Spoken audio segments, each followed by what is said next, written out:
তো এরপরে ভগবত গীতার এই জ্ঞান ইক্কাকু দেওয়ার পর, বুঝছেন, তার মানে ভগবত গীতার ইতিহাস হচ্ছে 12,40,00,000,4 বছর আগে এই মানব সমাজও ছিল। আপনারা কথা বলবেন না কেমন এখন? 12 কোটি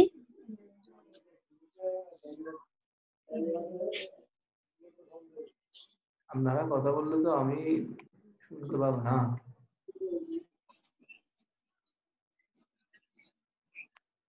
তো 12,04,00,000 বছর আগে এই মানব সমাজে ছিল। আমরা একটা হিসাব করেছিলাম। 40 লক্ষ। 1 মিনিট।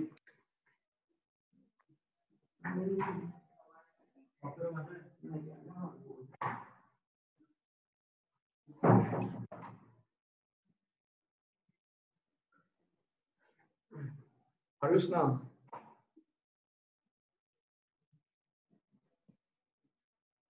নেটের একটু প্রবলেম দেখা যাচ্ছে না।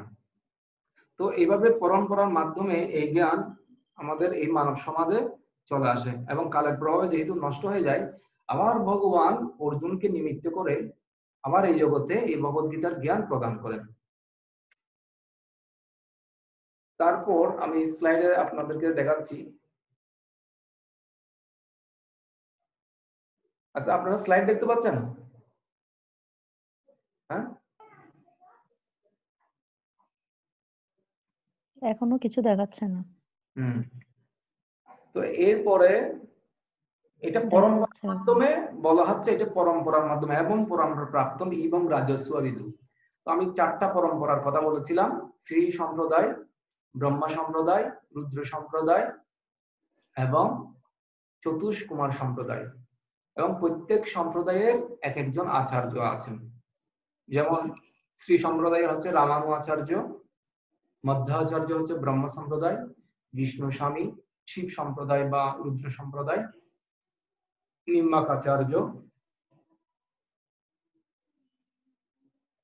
সনক বা চতুষ্কুমার সম্প্রদায়ের আচার্য। তো এই যে ইসকন, সেটা হচ্ছে মধ্যাচার্য গৌড়ীয় সম্প্রদায়, এটা অনুমোদিত সম্প্রদায়। ঠিক যেরকম আমরা একটা শিক্ষা প্রতিষ্ঠানে ভর্তি হলে ওটা অনুমোদিত যদি শিক্ষা প্রতিষ্ঠান হয়, ওখান থেকে যদি আমরা পাশ করি তাহলে আমাদের ওই সার্টিফিকেট দিয়ে চাকরি পাওয়া যায়। এরকম অনুমোদিত সম্প্রদায় থেকে আপনি দীক্ষা গ্রহণ করার মাধ্যমে আপনি ভগবত ধামে যেতে পারবেন। এবং যে কোনো মন্ত্র জপ করলে হবে না, অনুমোদিত শাস্ত্র অনুমোদিত কিছু মন্ত্র জপ করতে হবে এবং শাস্ত্র অনুমোদিত বই পড়তে হবে। হয়তো অনেক শাস্ত্র থাকতে পারে, কিন্তু সবগুলো পড়লে আপনি বিভ্রান্ত হবেন। তো এই জগতে 2 প্রকার মানুষ আছে, এক প্রকার হচ্ছে সুর আর এক প্রকার হচ্ছে অসুর। তো অসুররা কৃষ্ণকে স্বীকার করতে চায় না, আর যারা সুর দেবতা সম্পন্ন লোক তারা এই কৃষ্ণকে স্বীকারের মাধ্যমে, এই জন্য ভগবান বলছে এখানে, যদি আমার জন্ম কর্ম সময় দিব্য এবং যো ব্যক্তি তত্ত্ব। ভগবানের জন্মকর্ম হচ্ছে দিব্য, কিন্তু এই দিব্য জন্মকর্ম যদি কেউ তত্ত্বগত ভাবে জানে, তত্ত্বা দেহং পুনর্জন্ম নয়ামতি সহর্জুনম। যদিও ভগবান এখানে বলছে যদা যদা হি ধর্মস্য গ্লানি ভবতি ভারত অদ্ভুতান অধর্মস্য তদাত্মহং সৃজমহম। অধর্মের মানে যখন অদ্ভুতান হয় এবং ধর্মের যখন অধঃপতন হয়, তখন ভগবান নিজেকে প্রকাশ করেন। আসলে ভগবান সব জায়গায় আছেন, কিন্তু ভগবান যুগে যুগে তিনি এই যখন নাস্তিকদের উৎপাত বেড়ে যায় এবং আস্তিকদেরকে রক্ষা করার জন্য তিনি যুগে যুগে আসেন। তিনি 3টা কাজ করেন: একটা হচ্ছে সাধুদের পরিত্রাণ করেন, ধর্ম স্থাপন করেন এবং নাস্তিকদেরকে বিনাশ করেন, মানে দুষ্কৃতকারী বিনাশ করেন দুষ্কৃতকারীদের। এই 3টা কাজের জন্য আসেন। এবং আমরা যদি ভগবানের যদি জন্মকর্ম সম্বন্ধে আমরা জানতে পারি যথাযথভাবে, তাহলে আমরা ভগবত ধামে ফিরে যেতে পারবো। কিন্তু আমরা কৃষ্ণ সম্বন্ধে ভুলটাই জানি। আপনারা বলুন, আপনারা কৃষ্ণ সম্বন্ধে কি জানেন? কৃষ্ণ কি আমাদের মতো সাধারণ একজন মানুষ, নাকি এর ঊর্ধ্বে কোনো কিছু? বলুন। নাকি এর ঊর্ধ্বে ভগবান?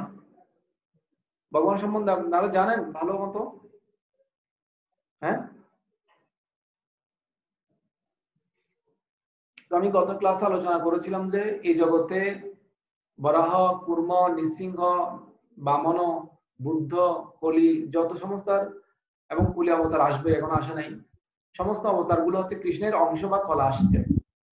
কিন্তু কৃষ্ণস্তু ভগবান স্বয়ং, কৃষ্ণ হচ্ছে স্বয়ং ভগবান, তিনি হচ্ছেন অবতারী, নট অবতার। আমার কথা বোঝা যাচ্ছে? সবাই আছেন তো নাকি? তবু বোঝা যাচ্ছে নাকি মাঝে মাঝে চলে গেলে? আমি এখানে মাঝে মাঝে দেখতে পাই আপনারা চলে গেছেন কিনা, আমি দেখি। যাই নাই, কারণ এখানে উঠবে, আপনি চলে গেলে আপনি কে চলে যাচ্ছে এটা উঠে যায়, বুঝা গেল? কিন্তু আজকে আমরা দেখেন আমরা কি এর পরের শ্লোকে কি বলছে।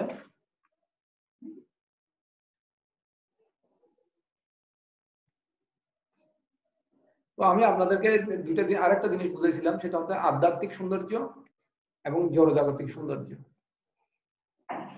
যেমন ধরেন এটা একটা ফেক, হ্যাঁ, এটা ফেক সৌন্দর্য। এই জড়জগতের সৌন্দর্যটা হচ্ছে ফেক সৌন্দর্য। হ্যাঁ, যেমন ধরেন আমরা এটা হচ্ছে আসল নোট, কিছু আবার আছে নকল নোট, ঠিক আছে, ফেক কারেন্সি। এটা আমের জুসটা হচ্ছে আসল জুস, আবার কিছু আছে তো নকল জুস, মানে কেমিক্যাল দিয়ে পাকানো হয়, ঠিক আছে। ঠিক এরকম এই ভগবানের যেটা রূপ সেটা হচ্ছে নিত্য রূপ। আমরাও নিত্য রূপে ছিলাম, কিন্তু আমাদের এটা এখানে কিছু একটা ফেক সৌন্দর্যের মধ্যে আমরা পড়ে গেছি। আমাদের যেমন ধরেন দেহটা বিভিন্ন পরিবর্তনের মধ্য দিয়ে যায়, যার কারণে আমরা পরিবর্তিত হয়ে আমাদের দেখানো যে আস্তে আস্তে আমরা বৃদ্ধ হয়ে গেছি। এটাকে এই জন্য বলা হচ্ছে এটা ফেক সৌন্দর্য। আমরা যখন ভগবত ধামে যাব তখন ওখানে আমরা নিত্য এরকম আমাদের যেটা রূপ পাবো, সুন্দর একটা রূপ পাবো, সেই রূপে আমরা সবসময় থেকে যাব, এটার কোনো পরিবর্তন হবে না। আমার কথাটা বোঝা গেল? হ্যাঁ, এটা হচ্ছে ফেক সৌন্দর্য। কৃষ্ণের জন্ম সম্বন্ধে কোনো প্রশ্ন আছে না? আছে আমাদের আপনাদের? আচ্ছা থাকলে আমরা পরে নেব, কেমন, ক্লাস শেষে। তো আমি ইয়ার্স এর মধ্যে ই নিয়ে আলোচনা করেছি, আজকে এ নিয়ে আলোচনা করব। অ্যাকুরেট আন্ডারস্ট্যান্ডিং, যথার্থ উপলব্ধি। আপনারা একটু মনোযোগ সহকারে শুনবেন। সকল পথে কি একটি পথের উদ্দেশ্য নয়? কেন এত দেবদেবীর পূজা করা হয়? বর্ণপ্রথা কি শোষণমূলক নয়? এই প্রশ্নগুলো আজকে এই বিষয় নিয়ে আমরা আলোচনা করব, ঠিক আছে। এখানে কেউ মিউট করে রেখেছে, যার কারণে আওয়াজটা আসতেছে। এস এস, সকল পথে কি একটি পথের উদ্দেশ্য নয়? আপনারা কি মনে করেন সকল পথ কি একই পথকে নির্দেশ করে? হ্যাঁ,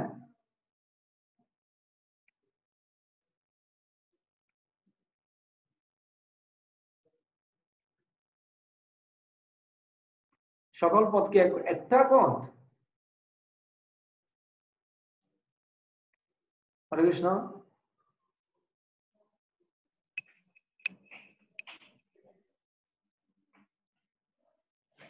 একটা পথে যাওয়ার জন্য অন্য কোনো রাস্তা হতে পারে। সকল পথে একই পথ না। আপনি মনে করেন চাঁদে যেতে চান, আপনি অবশ্যই রিক্সা করে চাঁদে যাওয়া যাবে না, বা গাড়ি করে চাঁদে যাওয়া যাবে না। যদি চাঁদে যেতে চান তাহলে রকেট ব্যবহার করতে হয়। চাঁদে তবু যাওয়া যায় না, আমি এমনি তবু আপনাদের উদাহরণের জন্য বলছি। অনেকে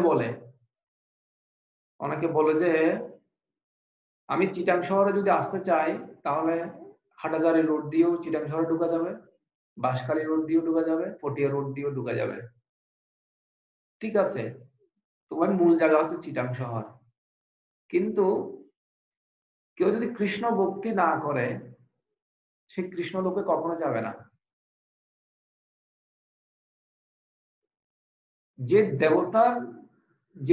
দেবতার পূজা করে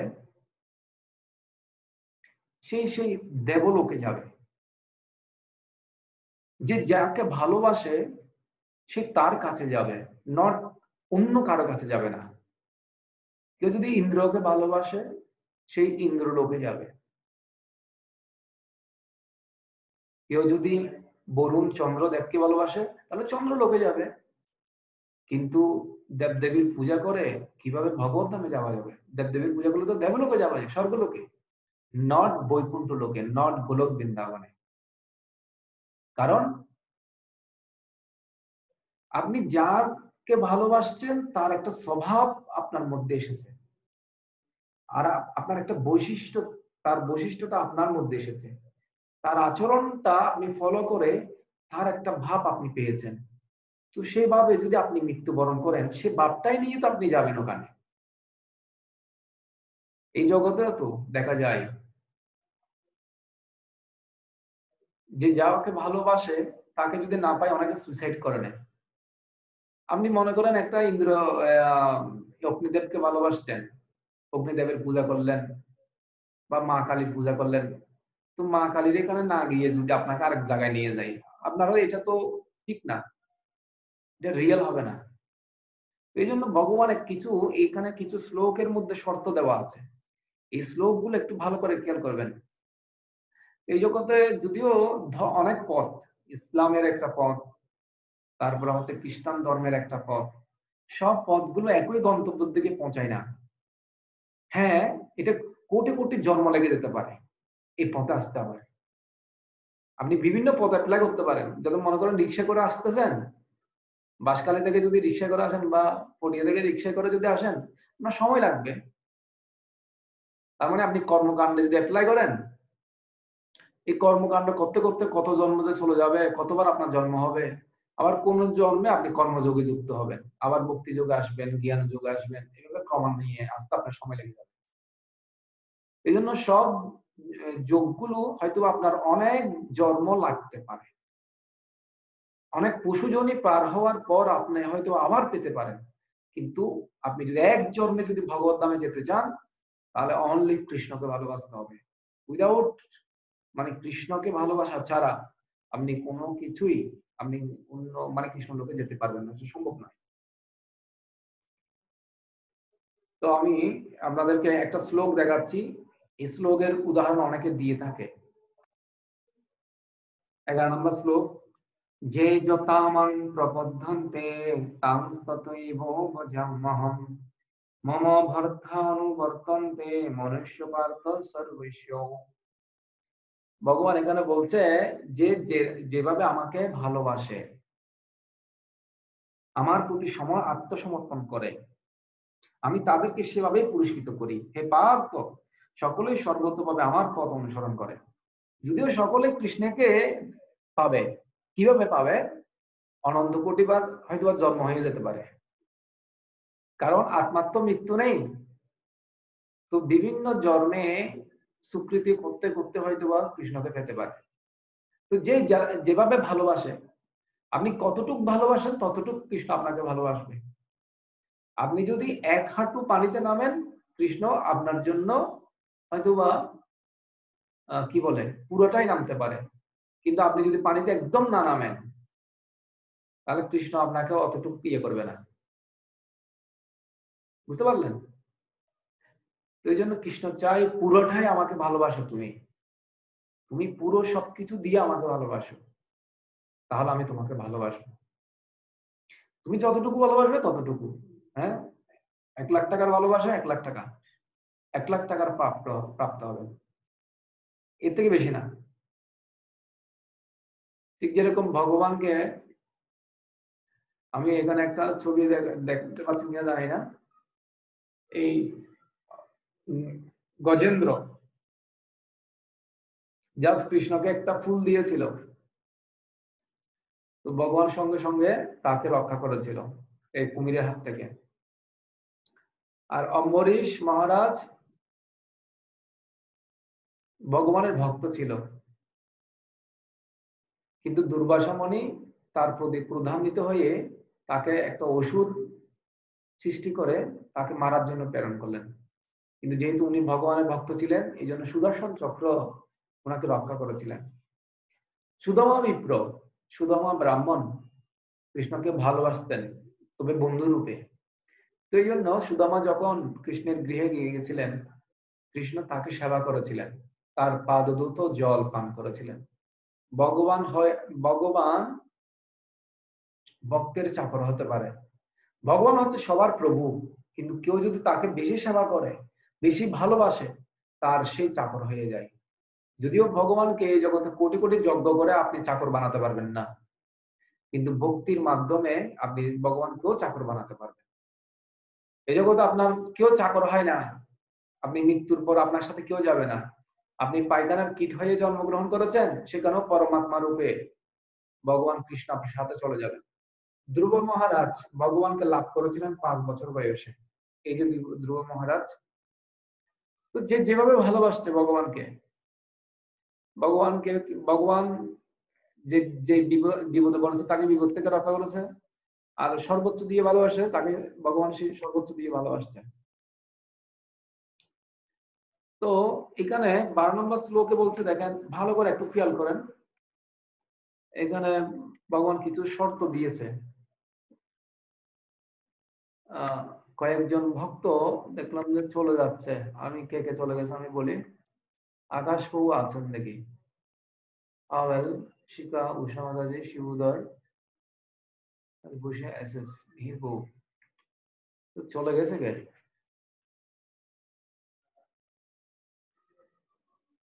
হ্যাঁ, রিপন চলে গেছে নাকি? বসে মাতাজি, হ্যাঁ আছেন। আমি এখন একটু গভীরে তত্ত্ব যাব, একটু করে মন দিয়ে শ্রবণ করতে হবে। জয়ন্ত রয় একবার ঢুকতেছে আর একবার চলে যাচ্ছে। আচ্ছা, এই দেখেন 12 নম্বর শ্লোকটা একটু খেয়াল করে দেখেন। আপনারা শ্লোক দেখতে পাচ্ছেন স্লাইডে? হ্যাঁ, হ্যাঁ প্রভু দেখা যাচ্ছে। এখানে বলছে কান্ত কর্ম নাম সিদ্ধিম যজন্তে ইহ দেবতা বিপ্রম হি মানুষে লোকে সিদ্ধি ভবতি কর্মজা। এই জগতে মানুষেরা সকাম কর্মের সিদ্ধি কামনা করে এবং তাই তারা বিভিন্ন দেবদেবীর উপাসনা করে। সকাম কর্মের ফল অবশ্যই অতি শীঘ্রই লাভ হয়। আপনি যদি সকাম কর্ম করেন, বিভিন্ন দেবদেবীর পূজা করেন, সেটাই বিভিন্ন কামনা বাসনা মাধ্যমে কান্ত কর্মনা সিদ্ধি, মানে বিভিন্ন কামনা বাসনার মাধ্যমে আপনি সিদ্ধি লাভ করতে পারবেন বিভিন্ন দেবদেবীর পূজা করে। কিন্তু সেই ফলটা অতি শীঘ্রই পাওয়া যাবে, আবার অতি শীঘ্রই চলে যাবে, কারণ আত্মা অনন্তকাল ধরে এই জগতে আছে, বিভিন্ন দেহ ধরে। আপনি মানে আপনি যদি হন আত্মা, তাহলে আপনার বয়স তো অনন্তকাল।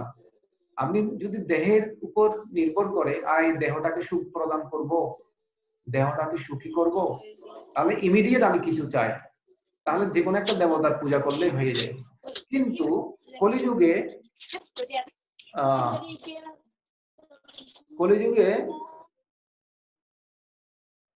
এই জয়ন্ত এটা বেশি ডিস্টার্ব করে দিই,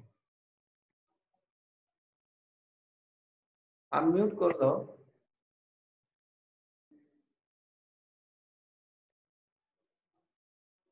তো কলিযুগে শুনতে পাচ্ছেন? তো কলিযুগে মনে করেন কেউ দেবলোকে যেতে চাইলো, দেবতার পূজা করতে চাইলো, তাকে নিরামিষাশী হতে হবে। কেন? দেবতারা সত্যগুণী, দেবতারা সত্যগুণে থাকে সব সময়। তো সত্যগুণে যদি কেউ থাকতে চায়, তাকে অবশ্যই নিরামিষাশী হতে হবে। তো এই জন্য কলিযুগে যে কিন্তু সবাই মাছ মাংস খাচ্ছে, কেউ দেবলোকেও যাবে না। ওই যেহেতু পশু পাখিরা আরেক পশুর মাংস খায়, এই জন্য প্রসূজনিতে প্রাপ্ত হবে সবাই। এই জন্য সঠিকভাবে কেউ দেবতার পুজো করতে পারছে না।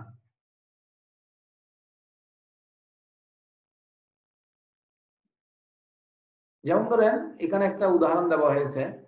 একবার শিবের একটা ভক্ত ছিল, বুঝছেন? তো ও মাথা কেটে কেটে দিয়ে শিবের উপাসনা করেছিল,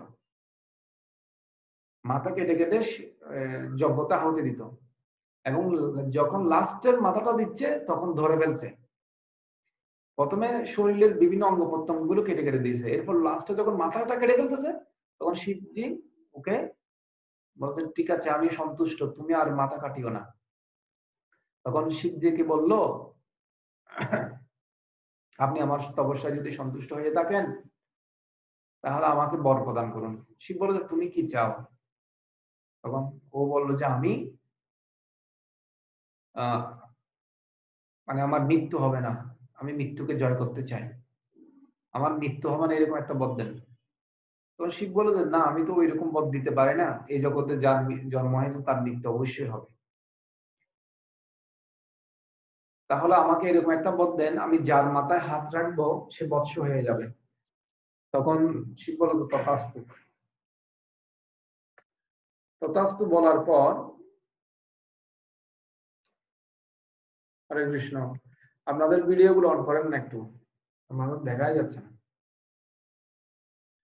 তো শিব ও বলছে আপনি যে বর দিলেন সেটা কি পরীক্ষা করে দেখবো, আপনার মাথাটা দেন। শিব বর দিয়েছে, বলছে শিবের মাথাটা দিতে। তখন শিব বলে যে কি ব্যাপার, ও আমার থেকে বর নিয়ে আমাকে মারতে যাচ্ছে। বলছে আপনাকে যদি না মারি তাহলে তো আমি পার্বতীকে পাবো না, কারণ ও পার্বতীকে পছন্দ করেছিল। তো এর নাম হয়ে গেছে বৎসাসুর, যার মাথায় হাত রাখবে সে বৎস হয়ে যাবে, বৎসাসুর নাম হয়েছিল। তো শিব এই বরটা দিয়ে যখন শিবকে পরীক্ষা করার জন্য মাথাটা এরকম করে ধরতে যাচ্ছে তখন শিব পালিয়েছে। পালাতে পালাতে পালাতে পালাতে এক সময় গিয়ে শিব অনেকজনকে রক্ষা করার জন্য বলছে, শেষ পর্যন্ত বৈকুণ্ঠ লোক চলে গেল। আর ভগবান বিষ্ণু বুঝতে পারছে শিবে বিপদে পড়েছে, তখন একটা ছোট্ট বালক রূপে ভগবান বিষ্ণু ওই অসুরের সামনে আসলো এবং অসুরকে জিজ্ঞাসা করলো তুমি কি তুমি এরকম দৌড়াদৌড়ি বা ছুটাছুটি করছো কেন, কি হয়েছে তোমার? তো ভগবান বিষ্ণু ছোট বাচ্চার রূপের মানে ছোট বাচ্চা রূপ ধারণ করছে, তো খুব সুন্দর লাগছে এবং তার মিষ্টি মিষ্টি কথাই আহ বৎসাসুর ভুলে গেলেন এবং বললেন যে শিবজি আমাকে একটা বর দিয়েছে, আমি চাইছিলাম শিবজির মাথায় পরীক্ষা করতে ওই বরটা ঠিক আছে কিনা। বলা যায় ওটা তো ওর তো কোনো বিশ্বাস নেই, ওই ছাই টাই মেখে শ্মশানে পরে বসে থাকে, দেখো না বাঘের চাল পরে থাকে, ওর কোনো বিশ্বাস নেই, ওটা ওর বর কোনো কিছু হবে না, ওর বর কখনো ফলে না, আপনি আপনার মাথায় হাত দিয়ে পরীক্ষা করে দেখতে পারেন। তো ভগবান বিষ্ণুর কথায় মোহিত হয়ে ওই বৎসাসুর তার মাথায় হাত দিয়েছেন এবং তার সঙ্গে সঙ্গে তার মাথা বৎস হয়ে গেছে, পুরো শরীর নাই জলে পুরো শেষ হয়ে গেছে। তো এর ক্ষেত্রে দেখা যায় যে ভগবান শিব তার নিজেকে রক্ষা করতে পারছে না তার ভক্তের কাছ থেকে, যদিও তাকে অনেক আরাধনা করেছে, যখন বধ দিয়েছে তখন শিবজি পালিয়েছেন। তো ভগবান বিষ্ণু এক্ষেত্রে দেখা যায় যে ভগবান বিষ্ণু অত্যন্ত বুদ্ধিমান এবং বিচক্ষণ, তিনি বুদ্ধি করে এই অসুরটাকে মানে কি করেছে, ধ্বংস করেছে। এরকম যারা রজগুণ, এটা হচ্ছে তমগুণের উপাসক হলে সমস্যা, আর যারা রজগুণ সম্পন্ন তারা অনেক সময় ব্রহ্মার উপাসনা করে দেখেন। ঠিক যেরকম হিরণ্যকশিপু ভগবান ব্রহ্মার উপাসনা করেছিলেন। তো ও তপস্যা করতে করতে এমন তপস্যা করেছিল যে তার পুরো শরীরটা উইয়ে উই পোকা উই হয়ে গেছিল, উইয়ের ডিবি। এবং ওখান থেকে যখন তাপ ঊর্ধ্বলোকে যাচ্ছে তখন ঊর্ধ্বলোকগুলো জ্বলে যাচ্ছে, তখন ঊর্ধ্বের যে দেবতারা আছে তারা চিন্তা করলো ব্যাপার কি, মর্ত্যলোকে এমন কোন সাধক সাধনা করছে পুরো জগৎটাকে উত্তপ্ত করে ফেলছে। তখন তারা ব্রহ্মার কাছে গিয়ে প্রার্থনা করলো, তখন ব্রহ্মা বললো যে এ আমার উপাসনা করছে হিরণ্যকশিপু। তখন ব্রহ্মা কি করেছে, পুরো পৃথিবীকে রক্ষা করার জন্য কিছু তার কুমন্ডল থেকে জল ছিটা দিয়ে ওকে জীবিত করলেন। দেখলেন যে এটা হিরণ্যকশিপু, ওর পুরো বডিটা খেয়ে ফেলছে। কারণ সত্যযুগে মানুষের প্রাণ থাকতো যে হাড্ডিতে, আর এখন তো অন্নগত প্রাণ, অন্নে না খেলেই মানুষ মারা যাবে। ঠিক যেরকম একাদশীতে অনেকেই কি উপোস থাকতে পারে না অন্ন না খেয়ে, বলে যে আমি অন্ন না খেয়ে থাকতে পারবো না প্রভু। এটা হচ্ছে তোর রজগুণ তপস্যা।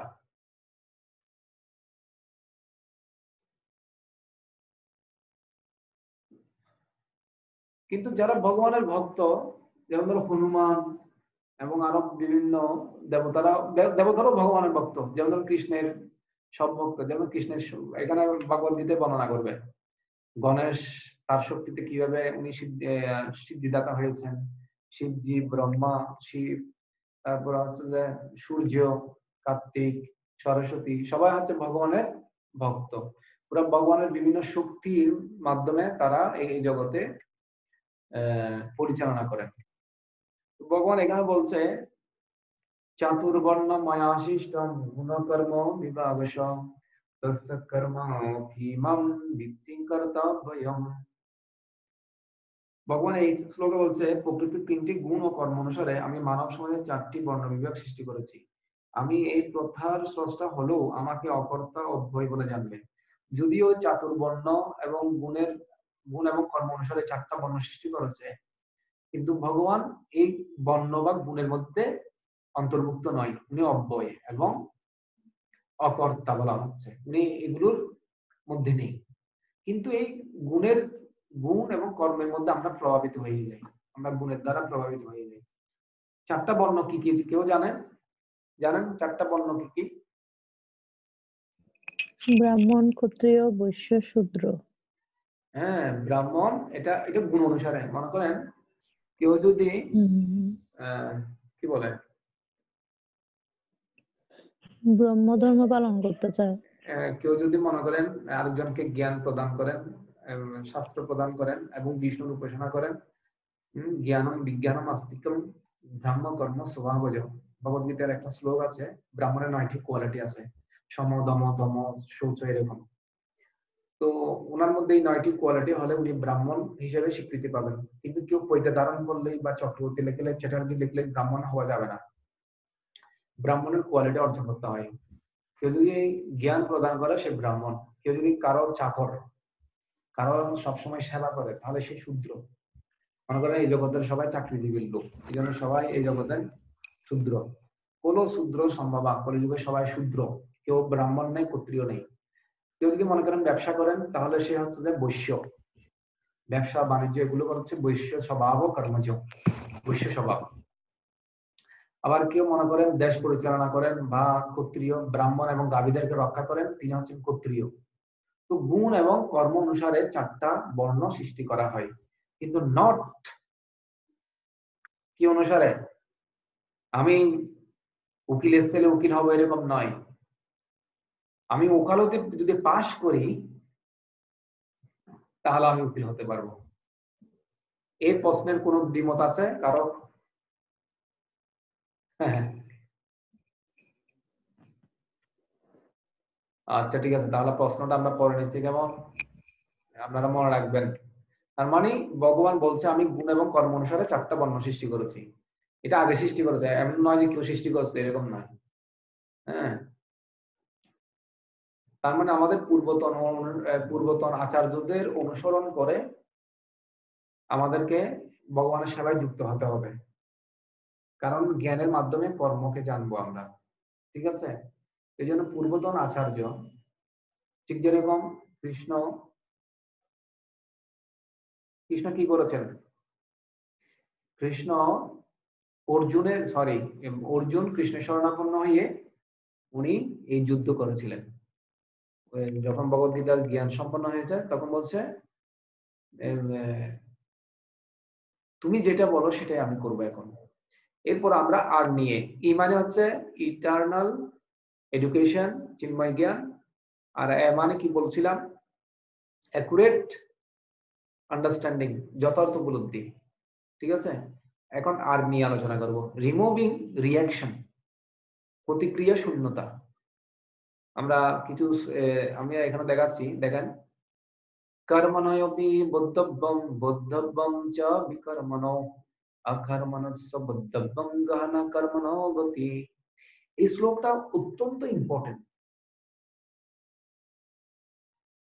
এই শ্লোকের গভীরতা অত্যন্ত ইম্পর্টেন্ট এবং গুরুত্ব।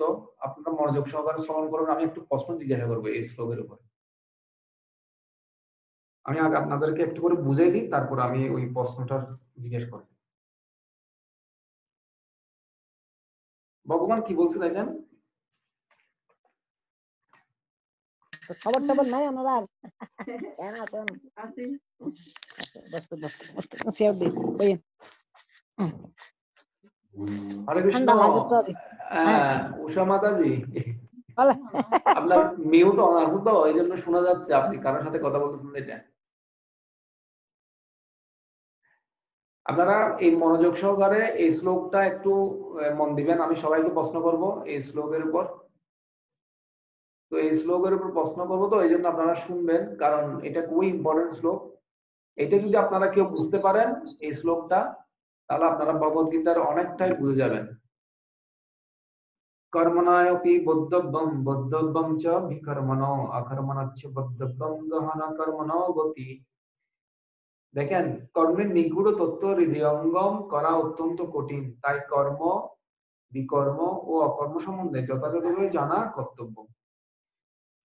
তো শ্রীল প্রভুপাদ তাৎপর্য লিখছে, কেউ যদি সত্যি জড় জগতের বন্ধন থেকে মুক্ত হতে চায়, তাকে অবশ্যই কর্ম, অকর্ম ও বিকর্মের পার্থক্য জানতে হবে। তাকে জানতে হবে ভগবত তত্ত্ব কি, ভগবানের সঙ্গে তার কি সম্পর্ক, এবং এই জড় জগতের বিভিন্ন গুণের প্রভাবে সে কিভাবে তার কর্তব্য কর্ম করে। আর এই তত্ত্বের উপলব্ধি হচ্ছে আত্ম উপলব্ধি। আমি আপনাদের বলছি তিনটা জিনিস: কর্ম, বিকর্ম এবং অকর্ম। এমনকি যারা পণ্ডিত পণ্ডিত ব্যক্তিও আছে বা অত্যন্ত জ্ঞানী ব্যক্তিও আছে, তারাও এই কর্মের নিগূঢ় তত্ত্ব হৃদয়ঙ্গম করতে পারে না। কর্ম মানে কি? কর্ম মানে হলো শাস্ত্র মেনে, শাস্ত্র যেটা বলেছে সেটা যদি কেউ করে, সেটা হচ্ছে কর্ম। এটার ফল অনেক সময় কি হবে? মনে করেন শাস্ত্র বলছে দান করা। মনে করেন কেউ বস্ত্র দান করে, তো বস্ত্র দান করলে ওটার ফল পাবে সে কিরকম? এই জন্মে সে বস্ত্র দান করেছে, পরবর্তী জন্মে সে গার্মেন্টস কোম্পানির ফ্যাক্টরির মালিকের ঘরে জন্মগ্রহণ করবে এবং অনেক কাপড় থাকবে, তিনি দান করতে পারবেন চাইলে। মনে করেন কেউ অন্ন দান করতে চায় বেশি, তাহলে রাইস মিল ফ্যাক্টরি ঘরে তার জন্ম হবে, মানে ধানের যে মিল আছে এরকম বড় লোকের ঘরে জন্ম হবে। পরবর্তীতে তিনি এখানে জন্ম নিলে ওই কোম্পানির ঘরে তিনি অনেক গরিব মানুষকে খাওয়াতে পারবেন। মানে শাস্ত্র যেটা বললে সেটা আপনি পালন করলে সেটা ফলটা আপনি পাবেন। কিন্তু বিকর্ম মানে হলো তো উল্টা, মানে শাস্ত্র বিরুদ্ধ আচরণ করা, আমিষ আহার করা, অবৈধ ছন্দ করা, নেশা করা, জুয়া বাসা খেলা, অধর্ম করা। মনে করেন পশুকে ও হাত কাটতেছে, তো অনেক সময় পশুর অনেক সময় মনে করেন মুরগির রান এরকম করে ছিঁড়ে ফেলেছে। তো এই জন্য অনেক সময় দেখা গেল যে এটার ফলও কিন্তু বিপরীত হয়। কোন প্রতিবন্ধী ঘরে জন্ম হয়েছে, দেখবেন যে একটা পা নেই, একটা হাত নেই, একটা চোখ নেই, এরকম প্রতিবন্ধী রূপে জন্মগ্রহণ করে, এটা করা হচ্ছে বিকর্ম।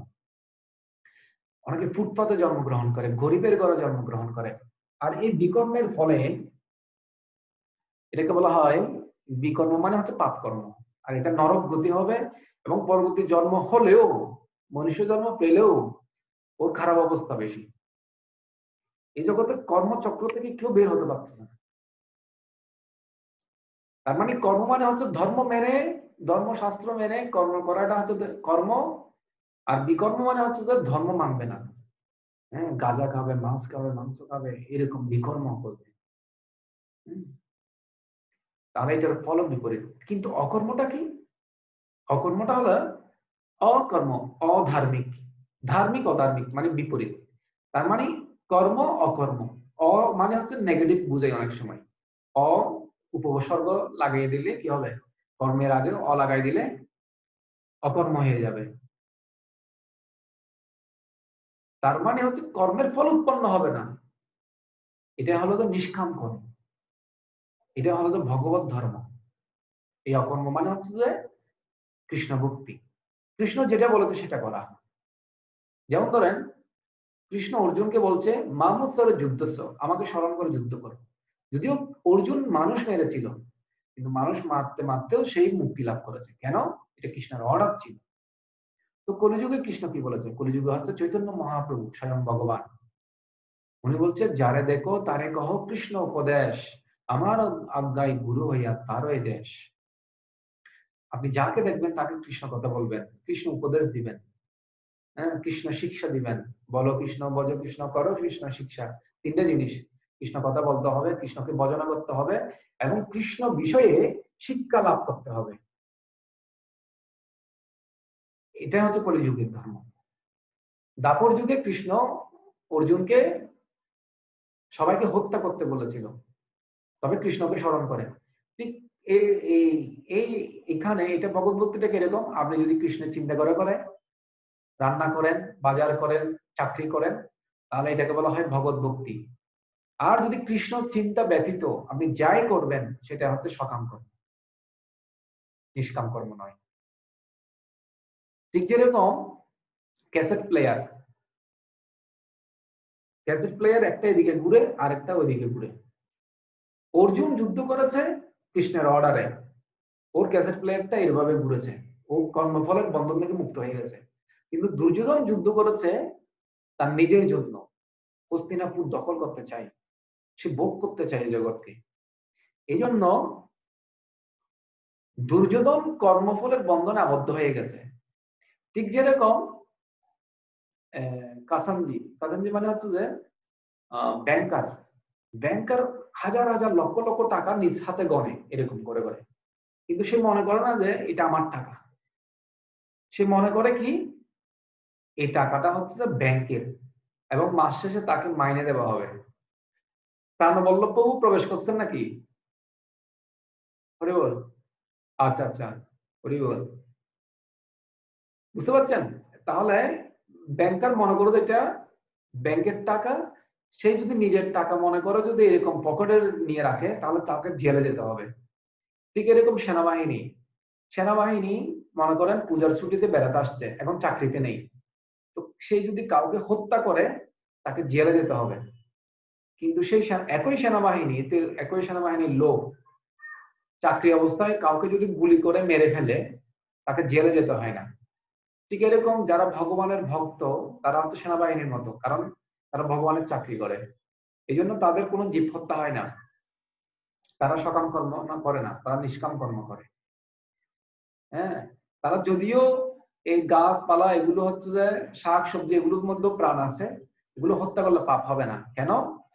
তারা ভগবানকে কৃষ্ণকে ভোগ লাগিয়ে প্রসাদ পাচ্ছে, কারণ কৃষ্ণই আগে গ্রহণ করছে এবং কৃষ্ণ এটা অনুমোদন করেছে, পত্রম পুষ্পম ফলম ত্বম। হ্যাঁ, আমাকে পত্র পুষ্প ফল জল অর্পণ করো ভালোবেসে, রীতি সহকারে আমাকে যদি অর্পণ করো আমি অস্নামি, আমি সেটা গ্রহণ করি, ভগবান বলছে। তার মানে কৃষ্ণ অর্ডার দিয়েছে কি কি খাবো কি কি খাবো না, সেটা যদি কেউ করে, এই জন্য আমরা হচ্ছে কৃষ্ণের চাকর, তো এটাকে বলা হয় নিষ্কাম কর্ম। কিন্তু যদি আমরা কৃষ্ণ উইদাউট কৃষ্ণ যারা অন্য কোনো কিছু করি, সেই কর্মফলে আমাদের বন্ধনে আবদ্ধ হব। ঠিক যেরকম দুর্যোধন আবদ্ধ হয়েছিল। আমি যে কয়টা আপনাদেরকে উদাহরণ দিয়েছি, এখন আপনাদের কাছে আমি প্রশ্ন করব, আপনারা বলুন কর্ম মানে কি, বিকর্ম মানে কি এবং অকর্ম মানে কি। এই জিনিসটা যদি আপনি বুঝতে না পারেন, পুরো গীতা বুঝাই আমি আর মানে কি করতে পারবো না। বলুন। প্রভু, আমরা যদি বিকল্প তাহলে আমাকে তো কোনো গতিই নাই। আমাদের আপনার মেয়েরা আছে, আপনার হাজবেন্ড আছে, ওখানে ওনাকে এই ক্লাসটা শোনালে ভালো হবে, কর্ম আর অকর্ম বিকর্ম কি জিনিস। কেউ নাই এখানে, ছোট বাবা বড় জন নাই। দেখি বলেন, একজন বলেন। আমি কর্ম মানে কি বললাম? আমরা যারা সংসারে আছি, সাংসারিক কর্তব্যগুলো করছি, এগুলো কি আমাদের অকর্ম হচ্ছে না কর্ম হচ্ছে না বিকর্ম হচ্ছে? আমরা তো জগতের মানুষ শাস্ত্র সম্বন্ধিত জানেও না, তো শাস্ত্র মানলে কর্ম হবে। তো যেহেতু শাস্ত্র সম্বন্ধে জানে না, বিভিন্ন পাপ কর্মগুলো করছে, আমিষ আহার, অবৈধ সঙ্গের স্ত্রী, তারপরে হচ্ছে যে নেশা করছে, এটা তো বিকর্ম। এটার ফলে পরবর্তী জন্ম আমরা পশু জনিত না, এখন আমরা যারা মানে ছোটবেলা থেকে দেখে আসছি, তারপরে আমরা বিয়ের পরে আবার আরেক সংসারে আসছি, ওইভাবে চলছি, তাহলে আমরা কি করছি? আমরা তো একবার বাবা মারটা শুনছি, আবার সংসারে এসে শ্বশুর শাশুড়ি এই স্বামীরটা শুনছি, ছেলে হলে ছেলের ঘরে মানে বৃদ্ধ হলে ওদেরটা মেনে চলছি। আমরা কি করছি? আমাদের তাহলে কোন গতি হবে? আপনারা আমাদের তো যেটা কিছু করার নেই, যে- এভাবেই চলতে আ- হবে। আমাদের যেটা নিজের তো আমরা কোনো যেটা কিছু নাই। চলাফেরা করছি সেটা শাস্ত্রে আছে কিনা দেখতে হবে। আমি তো বলছি আপনারা সংসার ত্যাগ করবেন না, স্বামী স্ত্রী ত্যাগ করবেন না, আপনারা শুধু জাস্ট কৃষ্ণকে অ্যাড করলেই আপনারা নিষ্কাম কর্ম হয়ে যাবে আপনাদের। কিন্তু আপনি যদি বিকর্ম করেন, শাস্ত্র বিরুদ্ধ আচরণ করেন, অবশ্যই নরক গতি হবে। কিন্তু আপনি যদি আবার পুণ্য কর্ম করেন, সেটার ফল আপনাকে পেতে হবে। কিন্তু আপনি যদি নিষ্কাম কর্ম করেন, শুধুমাত্র কৃষ্ণের অর্ডারে আপনি যদি সেবা করেন, তাহলে সেটা হচ্ছে যে মুক্তির কারণ হবে আপনাকে, মানে আপনি বন্ধন থেকে মুক্তি হবেন। কারণ প্রত্যেকটা কর্মের রিয়াকশন আছে, প্রতিটি ক্রিয়ারও সমান বিপরীত ক্রিয়া আছে, এটা নিউটনের সূত্র। সেই জন্য আপনি যদি কৃষ্ণ কর্ম ব্যতীত অন্য কোনো কর্ম করা হয়, সেটা অবশ্যই বন্ধনের কারণ হবে, এটাই স্বাভাবিক। এটাই এই জন্য বলছে নিগূঢ় তত্ত্ব, কর্মের নিগূঢ় তত্ত্ব বিজ্ঞ ব্যক্তিরা পর্যন্ত বুঝতে পারে না। এই তাহলে প্রভু আমরা তো অকর্ম আসলে চাইলেও করতে পারবো না, তাহলে আমাদেরকে 17 নম্বর কর্ম শ্লোকে বলছে। করতে হবে। হ্যাঁ, তাহলে তো অকর্ম তো মানে বিকর্ম করলে তো করছি, আর যদি চাইও অকর্ম তো করতেও পারবো না। যদি করি তাহলে কর্ম করতে হবে, নিজেদের দায়িত্ব পালন করতে হবে। এটাই কি কর্ম মানে? কি এটাই? উফ, ভগবান, কর্ম মানে হচ্ছে শাস্ত্র মেনে চলা, কিন্তু শাস্ত্র মানলেও আপনি বন্ধনের কারণ হয়ে দাঁড়াবেন। আপনি মনে করেন আপনি অন্ন দান করছেন, বস্ত্র দান করছেন, শাস্ত্রের মধ্যে আছে, আমি পরবর্তী জন্মে আবার সুযোগ পেয়ে যাবেন, এটা আপনার জন্ম হবে। কিন্তু এমন একটা জায়গায় এমন একটা কর্ম করতে হবে আপনার যাতে জন্ম না হয়, আপনি ভগবত ধামে ফিরে যেতে পারেন, গোলক বৃন্দাবন বা বৈকুণ্ঠ লোকে ফিরে যেতে পারেন, সেটা কর্ম করতে হবে। সেটা হচ্ছে অকর্ম, মানে নিষ্কাম কর্ম, মানে কর্মের ফল উৎপন্ন হবে না। অকর্ম, কর্ম মানে ফল উৎপন্ন হবে, আর অকর্ম মানে হচ্ছে ফল উৎপন্ন হবে না, বিকর্ম মানে হচ্ছে পাপ কর্ম। এটাই টোটাল কথা। দেখি একজন একজন আমি জিজ্ঞেস করি, রূপসী মাতাজি বলুন, আপনি বিকর্ম মানে কি বললাম বলেন?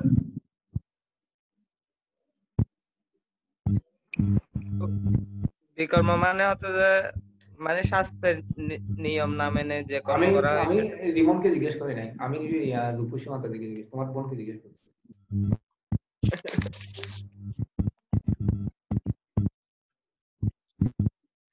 হ্যাঁ, বলুন, বিকর্ম মানে কি, কর্ম মানে কি? টিপু বলো তো।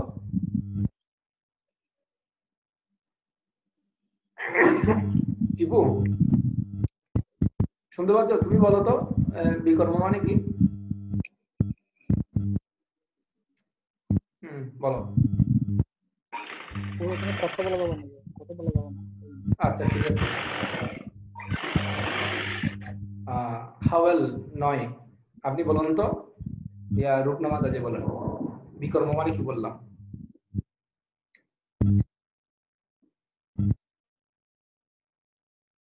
কি ব্যাপার, নেই কেউ? মিহির বাবু বলেন। হ্যাঁ, বিকর্ম মানে কি বললাম আর অকর্ম মানে কি বললাম? না, কর্ম হচ্ছে যেটা আমরা ধরেন করতেছি কিন্তু কর্মের ফল ত্যাগ করতেছি না। যেমন আমি একটা, যেমন অনেকে আমরা এই কিছুদিন আগে ভিডিও অন যেমন করেন, ভিডিও অন করেন তো দেখি। নাকি কি মাতাজি আছে? কই জয়া মাতাজি কই? আছে। হ্যাঁ, উনি মনে হয় একদম কিছু শুনে না, না? শুনে শুনে এতক্ষণ শুনছে তো। অনেক দূরে থাকে মনে হয়। না না, এতক্ষণ শুনছে। আচ্ছা, আজকে আপনি বাসায় আছেন, খুব ভালো। বলেন, অকর্ম মানে কি, বিকর্ম মানে কি? অকর্ম হচ্ছে, অর্থাৎ আমরা কর্ম করব শাস্ত্রের নির্দেশনা অনুযায়ী, যে আমাদের কর্ম ফলটা আমরা ভগবানকে অর্পণ করব, যেখানে আমাদের কোনো কামনা বাসনা থাকবে না। হ্যাঁ, খুব যেটা সুন্দর। আমরা যেমন কৃষ্ণের জন্যই আমরা যা করব সব কৃষ্ণকে উদ্দেশ্য করে করব, সেটা হচ্ছে অকর্ম। আর বিকর্ম যেটা, সেটা হচ্ছে যেটা আমরা আসলে যে জাগতিক কিছু কাজ কর্ম করতেছি যেগুলোর কোনো অর্থ নেই, আমরা যেমন শাস্ত্রে পশু হত্যা অনুমোদিত করে না। খাচ্ছি, তারপরে শাস্ত্রে বিভিন্ন অনুমোদিত না। ধরনের হ্যাঁ শাস্ত্র অনুমোদিত নেই এটা। হ্যাঁ, যেগুলা শাস্ত্রের অনুমোদন নেই এমন আমরা আমরা আমাদের নিজেদের ইচ্ছে মতো করতেছি, এই কর্মগুলো হচ্ছে বিকর্ম। আর খুব কিছু সুন্দর। কিছু ভালো কর্ম আছে, যেমন আমরা হয়তো করতেছি বাট এটা কিন্তু আমি আমার একটা উদ্দেশ্যমূলক ভাবেই করতেছি, এটা ফল পেতে সেটা হবে। হচ্ছে হ্যাঁ সেটা হচ্ছে কর্ম, যেটা আমি আমার ফল ফল খুব কর্মের ফল সুন্দর, পাওয়ার জন্য। আপনি একদম অ্যাকুরেট বুঝতে পারছেন। তার মানে কর্ম মানে শাস্ত্র মেনে চললে কর্ম, আর ভগবানের কথা মানলে অকর্ম, আর শাস্ত্র মানলাম না ভগবানের কথাও মানলাম না, সেটা হচ্ছে যে বিকর্ম। বাস, খুব সুন্দর। আর কারো এই বিষয়ে কোনো দ্বিধা দ্বন্দ্ব আছে, প্রশ্ন আছে, এনি কোয়েশ্চেন? তাহলে নেই। সৌম্য মাতাজি বুঝতে পারছেন?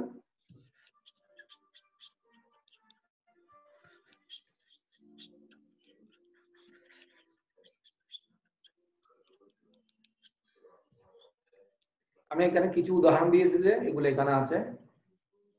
এই যেমন ধরেন ব্যাংকার, আপনারা স্লাইড দেখতে পাচ্ছেন?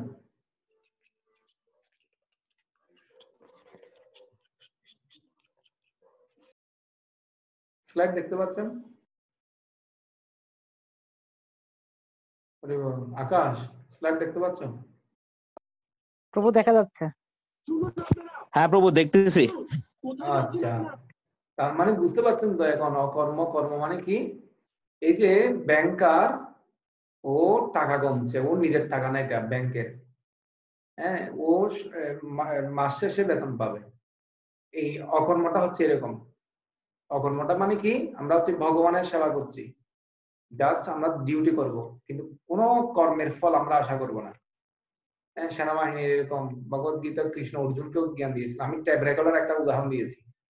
আমরা কৃষ্ণের জন্য কর্ম করলে আমাদের কর্মফলের বন্ধন থেকে আমরা মুক্ত হয়ে যাবে, মানে ফিতাটা ওদিক দিয়ে ঘুরবে। আর যদি আমরা কৃষ্ণ উইদাউট কৃষ্ণ ছাড়া যদি কর্ম করি, সেটা বন্ধনে আবদ্ধ হয়ে যাবে। এখানে কিছু অনেকে মনে করে ভাগ্য, আমাদের কর্মটা আমাদের ভাগ্যের উপর নির্ভর করে না। আপনার কর্মটার কারণে আপনার ভাগ্যটা নির্ধারিত হয়। কিসের উপর নির্ধারিত হয়? হ্যাঁ, কর্ম কিসের উপর নির্ধারিত হয়? ভাগ্যের উপর। হ্যাঁ, আপনি ভালো কর্ম করলে আপনার ভাগ্যটাই ভালো হবে। অনেকে আছে যে কর্মবাদ, আবার অনেকে আছে যে মানে কর্মবাদ মানে সবকিছু আমার হাতে, আমি কন্ট্রোল করতেছি, এরকম মনে করে।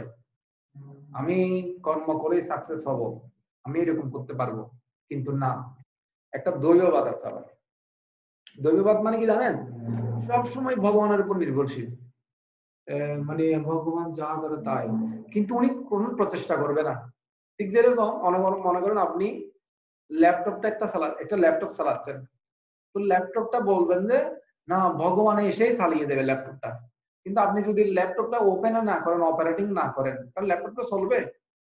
ঠিক এরকম আপনি মনে করেন যদি বলেন আমার যিনি গাল দিয়েছে, যিনি মুখ দিয়েছে, আহার দিবে তিনি, এরকম করে যদি হা করে বসে থাকেন, আপনি রাস্তার মধ্যে যদি হা করে থাকেন, এখন তো খাক বেশি শহরের মধ্যে, খাকা ফেকানা করে দেবে, কিন্তু বাদ জুটবে না, ঠিক না?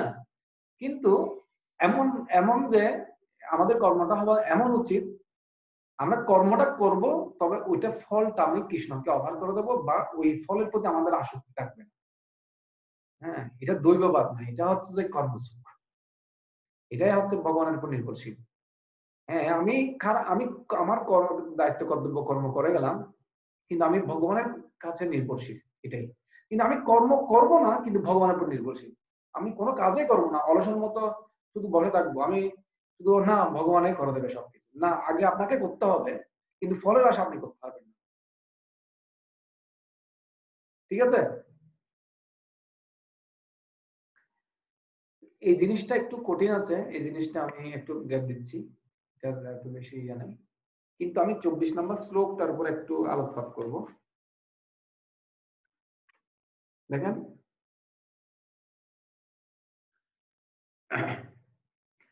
ব্রহ্মা ব্রহ্মার্পণম ব্রহ্ম হবি ব্রহ্মগ্নো ব্রহ্মণাহুতম ব্রহ্মৈব তেন গন্তব্যম ব্রহ্মকর্ম সমাধিনা যিনি কৃষ্ণ ভাবনায় সম্পূর্ণ মগ্ন তিনি অবশ্যই চিৎ জগতে উন্নীত হবেন, কারণ তার সমস্ত কার্যকলাপ চিন্ময়।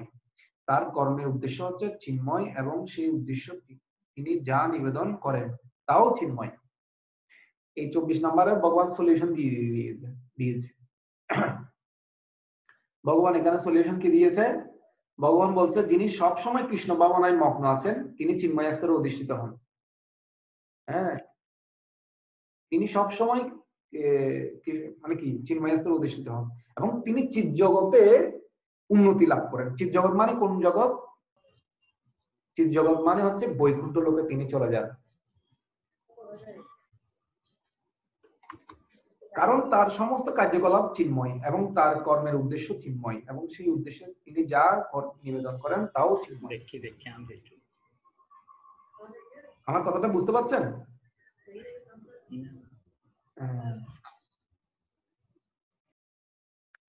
রে শ্রীজা তো চলে গিয়েছিল নাকি? অনেকে চলে গেছে নাকি?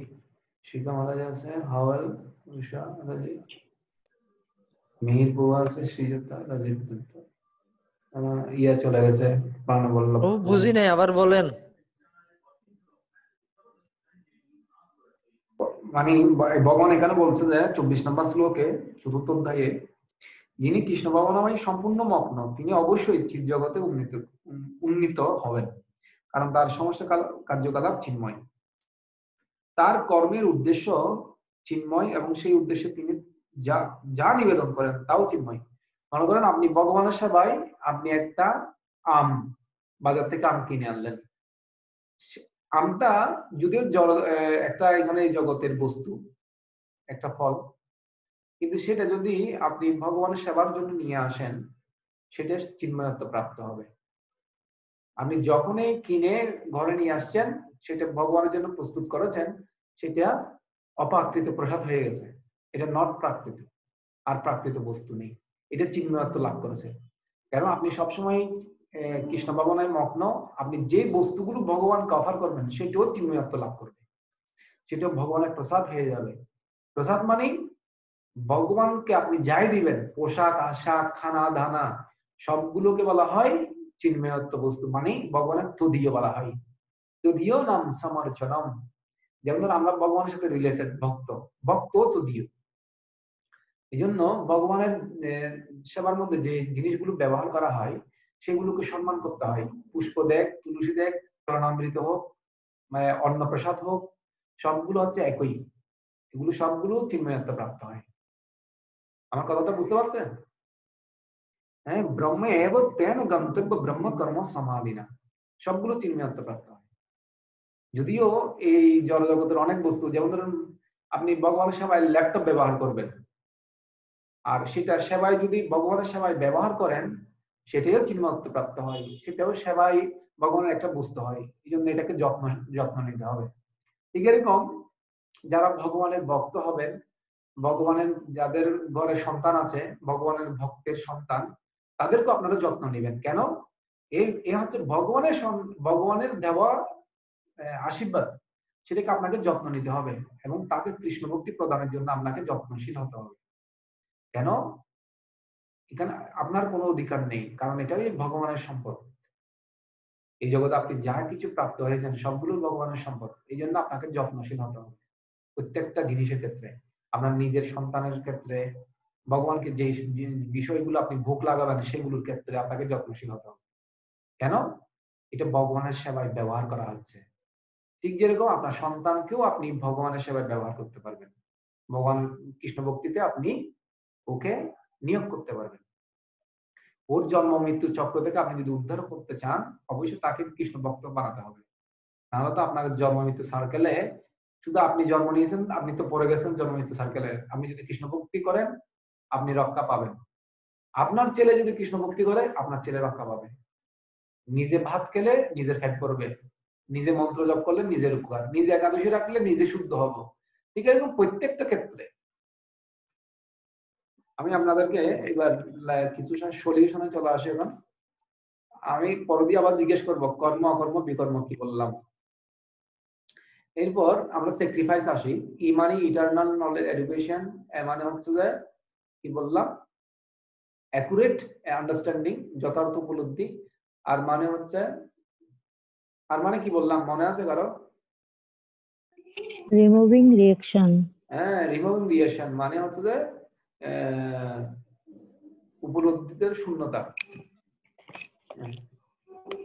তারপরে অ্যাজ মানে হচ্ছে স্যাক্রিফাইস, মানে যজ্ঞ। এখন বিভিন্ন যজ্ঞের কথা এখানে ভগবান বলেছেন, আপনারা চাইলে পড়ে নিতে পারেন এগুলো। আমি শব্দ শ্লোকগুলো পড়ছি না, আপনারা শ্লোকগুলো পড়ে নেবেন, ঠিক আছে? এখানে 27, 28, 29 বিভিন্ন যজ্ঞের কথা বলেছেন। আমি এক একটা যজ্ঞের আপনাকে উল্লেখ করেছি। যাক, আমি একটা শ্লোক পড়ি, তবু আপনারা বুঝতে পারবেন তখন। দ্রব্যযজ্ঞ, তপযজ্ঞ, যোগযজ্ঞ তথা অপরে শ্রদ্ধায় জ্ঞানযজ্ঞ সতপয়ো সংসিত ব্রতা। কঠোর ব্রত গ্রহণ করে কেউ কেউ দ্রব্য দান রূপ যজ্ঞ করেন, কেউ কেউ তপস্যা রূপ যজ্ঞ করেন, আবার কেউ কেউ অষ্টাঙ্গ যোগ রূঢ় যজ্ঞ করেন, এবং অন্য অনেকেই পারমাত্মিক জ্ঞান লাভের জন্য বেদ অধ্যয়ন রূপ যজ্ঞ করেন।